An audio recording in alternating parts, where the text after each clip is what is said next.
1948 का साल था। यूरोप के जख्म अभी बरे नहीं थे और होलोकॉस्ट का दर्द हर यहूदी के दिल में जिंदा था। इसी मंजर में एक छोटी सी कौम ने अपने लिए एक नया मुल्क बनाने का ऐलान किया, इजराइल। ये ऐलान यूनाइटेड नेशन के एक कंट्रोवर्शियल फैसले का नतीजा था, मगर अगली ही दिन 5 अरब मुल्कों ने मिलकर नए पैदा होने वाले मुल्क पर चढ़ाई कर दी। उनका मकसद साफ था, इजराइल को पैदा होती ही खत्म कर देना। मगर दुनिया ने देखा एक मौजज़ा, जहां हर तरफ से घेरे होने के बावजूद इजराइल ना सिर्फ जिंदा रहा बल्कि पहली जंग जीत गया। ना आर्मी थी, ना मॉडर्न वेपन, सिर्फ जज्बा था और जीतने का इरादा। ये वो वक्त था जब एक मुल्क ने सीखा कि अगर जिंदा रहना है तो हमेशा जंग के लिए तैयार रहना होगा। 1948 के बाद इजराइल ने अपनी सिक्योरिटी पॉलिसी को 2 बुनियादों पर खड़ा किया। पहला, हर इजरायली फर्द को मिलिट्री ट्रेनिंग मिलनी चाहिए। दूसरा, किसी भी दुश्मन मुल्क को टेक्नोलॉजी और स्ट्रेटेजी के जरिए पहले से जवाब दिया जाए। इसी वजह से उन्होंने पहली दफा 1956 में स्विस क्राइसिस के दौरान फ्रांस के साथ मिलिट्री अलायंस बनाया।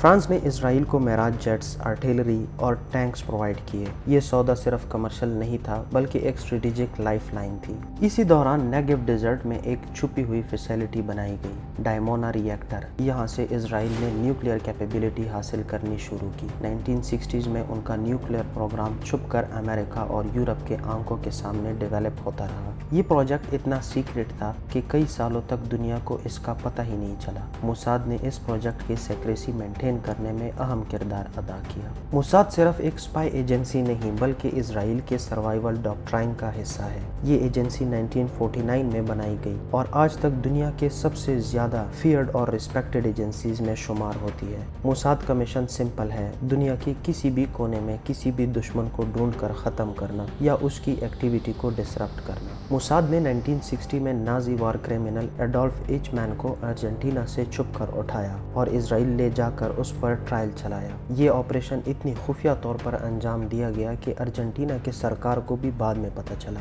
1972 के म्यूनिच ओलंपिक्स में जब फलस्तीन ग्रुप ब्लैक सितंबर ने इजराइल एथलीट्स को कत्ल किया तो मोसाद ने ऑपरेशन वार्थ ऑफ गॉड लॉन्च किया। ये मिशन सालों तक चला और दुनिया के मुख्तलिफ शहरों में इन्वॉल्व लोगों को सिस्टमेटिकली एलिमिनेट किया गया। ये सिर्फ रिवेंज नहीं था, ये एक साइकोलॉजिकल मैसेज था। इजराइल की किसी फर्द को हाथ लगाना अपने मौत का फरमान साइन करना है। ईरान के न्यूक्लियर प्रोग्राम को सबोताज करने के लिए मोसाद ने not only digital tools use किए जैसा कि स्टक्सनेट वायरस, बल्कि ग्राउंड लेवल पे भी असैसिनेशन मिशन चलाए। मोहसिन फखरीजादे, जो ईरान की न्यूक्लियर प्रोग्राम का दिमाग माना जाता था, उसकी किलिंग 2020 में एक remote controlled AI enabled gun से की गई। ये असैसिनेशन मॉडर्न वेयरफार और टेक बेस्ड इंटेलिजेंस का शानदार नमूना था। मोसाद का एक और यूनिक एस्पेक्ट ये है कि ये एजेंसी सिर्फ मिलिट्री या इंटेलिजेंस पर्सनल नहीं बल्कि सिविलियंस का भी इस्तेमाल करती है। बिजनेसमैन, स्टूडेंट और टेक प्रोफेशनल्स को भी मिशन बेस्ड रिक्रूट किया जाता है। ये हाइब्रिड मॉडल इसे दुनिया के सबसे एडाप्टेबल एजेंसी बनाता है। मोसाद ने कई मुल्कों में इलेक्शन, पॉलिटिकल डिसीजंस और इवन आर्म्स ट्रेड को इन्फ्लुएंस करने के ऑपरेशन किए हैं।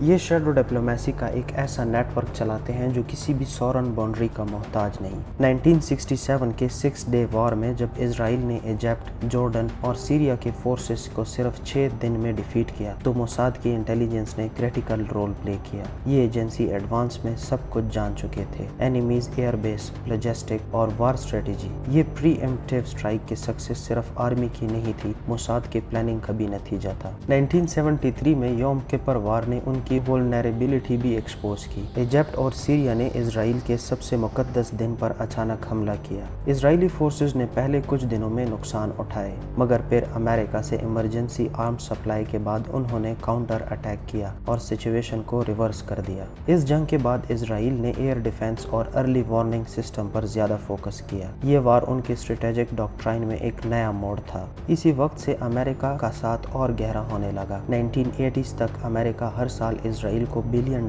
की मिलिट्री एड देने लगा। ये एड सिर्फ पैसा नहीं था बल्कि F-15 और बाद में F-35 जेट्स, ایڈوانس ریڈارز اور سمارٹ بام بھی شامل تھی۔ اس دوستی نے اسرائیل کو ویسٹ ایشیا میں امریکہ کا اسٹریٹجک پارٹنر بنا دیا۔ AIPAC جیسے لابیز نے بھی اسی رشتے کو مضبوط بنایا۔ یہ alliance intelligence sharing, military exercise اور R&D میں بھی ایوالو ہوا۔ اسرائیل نے کبھی آفیشیلی تسلیم نہیں کیا کہ ان کے پاس نیوکلیئر ویپنز ہیں، لیکن CIA اور IAEA کے رپورٹس کے مطابق ان کے پاس 80 سے 200 تک نیوکلیئر وار ہیڈز موجود ہیں۔ ان کی ڈیلیبریٹ ایمبیگوٹی کی پالیسی انہیں ہر وقت ایک ڈیٹرنٹ کی پوزیشن میں رکھتی ہے۔ یہ پالیسی سیمسن آپشن کے نام سے جانی جاتی ہے۔ اگر اسرائیل پہ ٹوٹل اٹیک ہوا تو وہ اپنے تمام ویپن سے جواب دے گا۔ 2011 میں جب غزہ سے راکٹ لانچ ہوئے اور اسرائیل نے ریئل ٹائم میں انہیں انٹرسیپٹ کیا تو دنیا نے دیکھا آئرن ڈوم، ایک game changer air defense system. اس کا سکسیس ریٹ 90% سے زیادہ ہے اور یہ سسٹم ہر انکمنگ راکٹ کو ٹریک کر کے 15 سیکنڈ میں ڈسٹروائے کر دیتا ہے۔ یہ سسٹم رافائل ایڈوانس ڈیفنس سسٹمز نے ڈیویلپ کیا۔ آئرن ڈوم کے بعد ایرو اور ڈیوڈ سلنگز جیسے سسٹم بھی آئے جو لانگ رینج اور مڈ رینج تھریٹس کو ہینڈل کرتے ہیں۔ اسرائیل نے اپنے کنونشنل ملٹری کے ساتھ ساتھ سائبر اور ڈیجیٹل وارفیئر میں بھی لیڈرشپ حاصل کی۔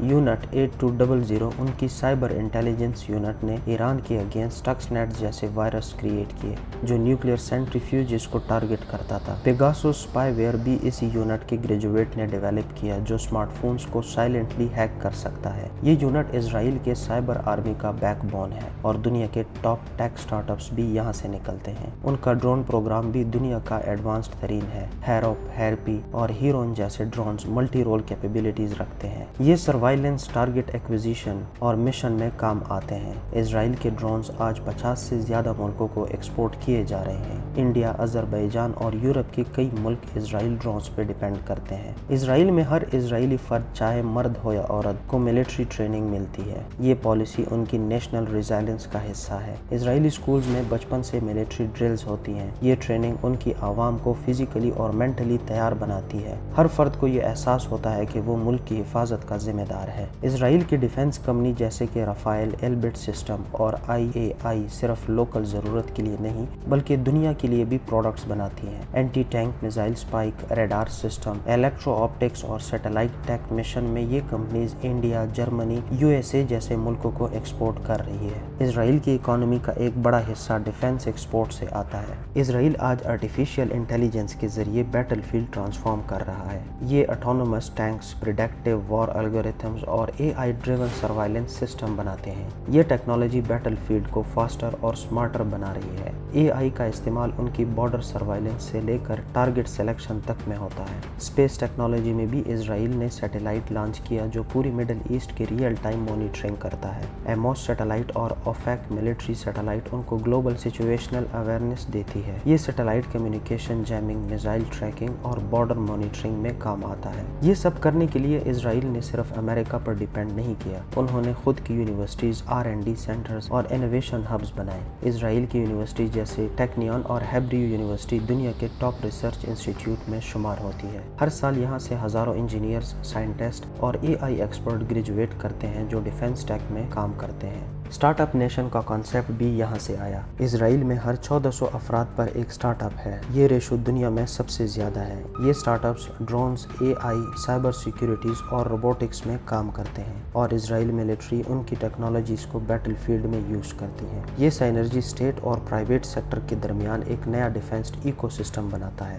آج اسرائیل نہ صرف ایک ملٹری سپر پاور ہے بلکہ ٹیکنالوجی، ڈپلومیسی اور انٹیلیجنس کے ذریعے ایک انویزیبل امپائر بنا چکا ہے۔ یہ سب کچھ صرف اس لیے ممکن ہو سکا کیونکہ انہوں نے ہر ہار سے سیکھا، ہر جیت کو اسٹریٹجی میں بدلا اور کبھی بھی رکنا قبول نہیں کیا۔ پاکستان اور اسرائیل دونوں ہی 1947 سے 1948 کے دور میں دنیا کے نقشے پر آئے۔ پاکستان کو بھی اینیمیز کا سامنا تھا اور ہر جنگ نے اسے نئے سبق دیے، مگر فرق یہ ہے کہ اسرائیل نے ہر تھریٹ کو ٹیکنالوجی اور انوویشن سے جواب دیا۔ پاکستان نے بھی نیوکلیئر پاورز حاصل کی لیکن ریسرچ اینڈ ڈیولپمنٹ اور سائبر وارفیئر میں اسرائیل سے کافی پیچھے ہے۔ اسرائیل میں موساد جیسی ایجنسیز سویلین لیول تک ایکٹیو ہیں جبکہ پاکستان کی ایجنسیز پولیٹیکل اور انٹرنل سیکیورٹیز میں زیادہ کنزیوم ہو جاتی ہیں۔ اسرائیلی عوام کی ملٹری ٹریننگ اور ان کا جذبہ انہیں ریزائلنٹ بناتا ہے۔ जबकि पाकिस्तान में इस तरह का यूनिफाइड मिलिट्री कल्चर सिर्फ लिमिटेड स्केल तक है। जबकि इजराइल एआई, ड्रोन्स और सैटेलाइट्स में लीडरशिप का दावा करता है, पाकिस्तान अभी तक इन टेक्नोलॉजीज में डिपेंडेंट है। लेकिन ये भी सच है कि पाकिस्तान लिमिटेड रिसोर्सेज के बावजूद अपनी न्यूक्लियर डिटरेंस और टैक्टिकल कैपेबिलिटीज को डिफेंड करता आ रहा है। पाकिस्तान के लिए इजराइल एक मिसाल भी है और एक चैलेंज भी।